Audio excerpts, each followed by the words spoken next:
हे foodies, नई और yummy recipes के लिए हमारे चैनल केजीज किचन को सब्सक्राइब करें और नए वीडियोस पहले देखने के लिए बेल बटन को प्रेस करें। हेलो फ्रेंड्स, आज हम बहुत ही यमी स्ट्रीट फूड बनाने जा रहे हैं, मोमोज।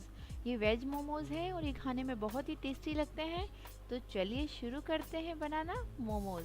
लिए हम एक बड़ा बाउल लेंगे और यहाँ पर मैंने 1.5 कप पत्ता गोभी को ग्रेट करके डाला है और यहाँ पर मैंने 1 कप प्याज को बारीक काट के डाला है और छोटा कप यहाँ पर मैंने गाजर को कस के या काट के डाला है।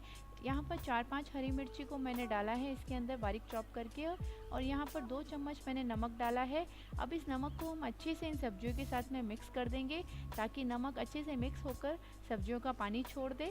हमें सब इसमें अच्छे से मिक्स करने के बाद इस मिश्रण को 10 मिनट साइड में रख देंगे ताकि ये पानी छोड़ दे और हमारी सब्जियों ने पानी छोड़ दिया है। अब हम इसे सब्जियों को एक सूती कपड़े में निकाल देंगे और सारी सब्जियों को निकालने के बाद हम इसे अच्छे से पोटली की तरह बना देंगे और इसको हाथों से दबा दबा कर इसका पानी निकालेंगे। ये देखिए वीडियो में दिखा है उसी तरीके से दबा दबा कर हमें इसका पानी निकालना है। और ये देखिए हमारी सब्जियों में से बहुत सारा पानी निकला है, यानी सब्जियों में ऑलरेडी बहुत मॉइस्चर होता है और हम पानी को डिस्कार्ड कर देंगे। अब हम इन पानी निकाली हुई सब्जियों को एक बाउल में निकालेंगे, यानी सारी सब्जियों को हम एक बाउल में निकालेंगे। और ये देखिए हमारी सब्जियों में अब बिल्कुल भी पानी नहीं रहा है और मोमोज बनाने के लिए बहुत ज़रूरी है। यहाँ पर मैंने एक पैन गरम करने रखा है और 1 चम्मच तेल डाला है। ये यहाँ पर मैंने नॉन स्टिक पैन का इस्तेमाल किया है और देखिए तेल गर्म हो चुका है। यहाँ पर मैंने 5-7 लहसुन की कलियों को ग्रेट करके डाला है बारीक और यहाँ पर मैंने 1 इंच अदरक का टुकड़ा भी ग्रेट करके डाला है। आप अपने स्वाद के अनुसार अदरक और लहसुन को कम ज़्यादा कर सकते हैं। और यहाँ पर मैंने जो सब्जियों में से पानी निकाला था वो सब्जियाँ डाली हैं। सब्जियाँ भी आप अपनी आवश्यकता और इच्छा के अनुसार बड़ा या कम भी कर सकते हैं और अपनी पसंद की सब्जियों को मिला सकते हैं, जैसे बीन्स वगैरह भी डाल सकते हैं इसके अंदर। और अब इस मिश्रण को अच्छे से सौते करेंगे। मोमोज बनाने के लिए सब्जियां एकदम ड्राई होनी चाहिए, उनके अंदर पानी बिल्कुल नहीं होना चाहिए। यहाँ पर मैंने धनिया पत्ती डाली है और 1 चम्मच काली मिर्च का पाउडर डाला है। आप भी चाहें तो अपनी इच्छा के अनुसार काली मिर्च का पाउडर डालिए और नहीं तो इसको स्किप कर सकते हैं। अब मैंने देखिए इसको सौते करने के बाद गैस को बंद कर दिया है और इसे ठंडा होने के लिए साइड में रख दिया है। यहाँ पर एक बाउल में मैंने 2 कप मैदा लिया है, 1 चम्मच नमक डाला है और 1 चम्मच तेल डाला है।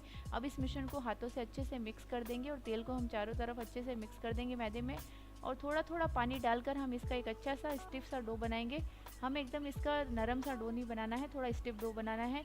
इसके लिए हम थोड़ा थोड़ा पानी डालेंगे और देखिए इसको अच्छे से मसल के हम इसका अच्छा सा डो बनाएंगे। हमारा डो तैयार हो गया है और देखिए बहुत ही स्टिफ सा डो बना है। अब हम इस डो पर 1 चम्मच तेल डालकर इसको साइड में रख देंगे, ढककर 10 मिनट के लिए रेस्ट करने देंगे। और हमारा डो देखिए साइड में रख दिया है हमने। एक प्लेट ग्रीस करने रखी है, ग्लीट, जिसमें हमें मोमोज बनाने हैं।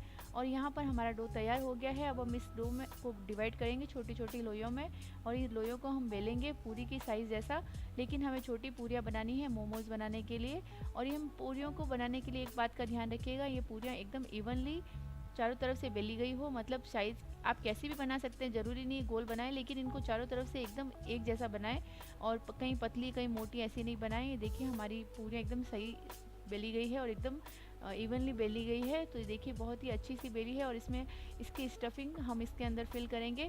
इवनली बेलने से क्या होता है कि ये एक तरफ से कच्ची नहीं रहती है, मतलब मोमोज अच्छे से पकते हैं। अब हम इसके अंदर 2 चम्मच डालेंगे स्टफिंग को और अब इसे अच्छे से फोल्ड करेंगे और अपनी पसंद का कोई भी शेप से दे सकते हैं। यहाँ पर मैंने आगे से 3-4 प्लेट्स देकर पीछे से इसको अच्छे से सील कर दिया है। और सील करते वक्त ध्यान रखिएगा मोमोज फटे नहीं, इसके लिए आप इसे थोड़ी स्टफिंग को कम ही फिल कीजिएगा। और अब इसे ग्रीस हुई प्लेट में हम मोमोज डाल देंगे और हम एक स्टीमर में पानी डाल के इसको गर्म करने रखेंगे और 15-20 मिनट के लिए मोमोज को हम स्टीमर के अंदर डाल के गैस पे मीडियम फ्लेम पे रख देंगे। और देखिए हमारे मोमोज तैयार हो गए हैं। 15 मिनट के बाद हम इन्हें चेक करेंगे। हमारे मोमोज तैयार हो चुके हैं, बिल्कुल भी चिपचिपे नहीं है इसका मतलब, और ये ट्रांसलूट होने लगते हैं। तो देखिए हमारे मोमोज बिल्कुल खाने के लिए रेडी हो गए और बहुत ही अच्छा सा शेप है और अच्छा सा कलर आया है इनका। तो मैं ये मोमोज़ की चटनी बनाई है जिसका वीडियो मैं ऑलरेडी अपलोड कर चुकी हूँ, तो आप भी ये रेसिपी बनाइए, बताइए कैसी लगी आपको ये रेसिपी। और ये चटनी के साथ में बहुत अच्छा लगता है। तो मिलते हैं अगले वीडियो पर, तब तक के लिए बाय एंड टेक केयर।